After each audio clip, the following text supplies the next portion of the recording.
Ashamaa harka fuunee daawwattoota Maayaa Show kun odeessa ardiiti. Odeessa keenya har'aatiin hogbarruu daa'immanii irratti xiyyeeffachuun isiniif qindeessinee jirra. Itti dhiyaadha. Daa'imman abdii heegaree biyyaati. Akkuma dhangaa gaarii guddina qaama isaaniitiif barbaachisutti soorata qalbii isaaniifis of eeggachuun dansa. Gama kanaan xiyyeeffannoon laatamee jiru laafaa ta'utu odeeffanne. Fallii maaliin ammoo ijoo odeessa keenya har'aa ta'e. Hogbarruun daa'immanii kitaabota seenaa, walaloo, oduu durii fi sheekoo daa'immaniif midhaakfaman of keessatti hammata.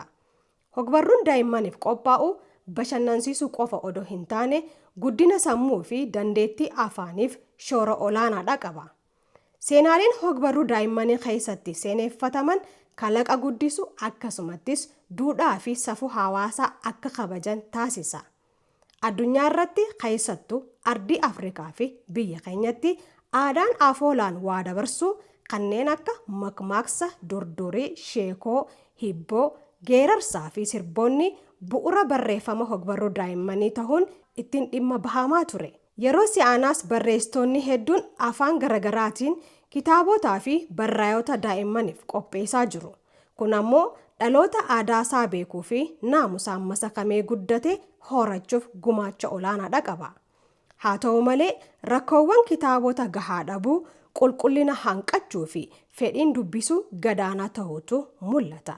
Nutis maaltu mala ogeeyyiin hoo rakkoowwan kanneenii akkamittiin hubatanii xiinxalan jechuun ogbarreessitootaa fi dhimmamtoota haasofsiisuun isiniif odeeffanne. Akka rakkootti wanti nuyi ilaallu ogbarruun daa'immanii akka addunyaattis akka naannoo biyya keenyaattis hin qophaa'a.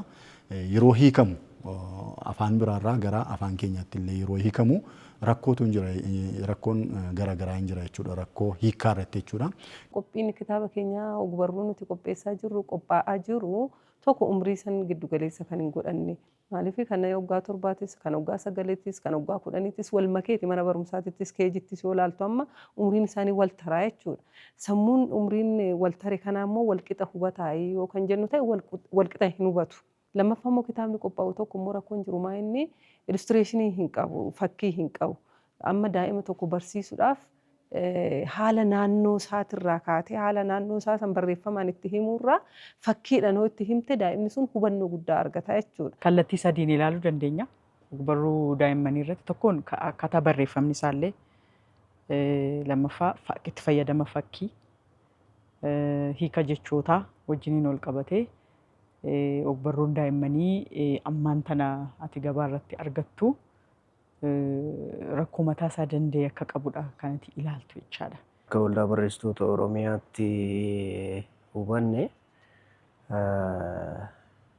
kallattii ittiin ogbarruu daa'immanii kana daa'imman biraan gahanii irratti qaamonni garaagaraa hanqinni yookiin xiyyeeffannaan akka ittiin kennamne itti kennamee akka hin jirre yookiin immoo xiyyeeffannaa itti kennamee xiqqaa yookaan baay'ee gadi bu'aa ta'uu isaati kan hubanne. Kanaaf amma ogbarruun daa'imman yommuu qophaa'u tokko haala naannoo irratti hundaa'uu danda'uu qaba.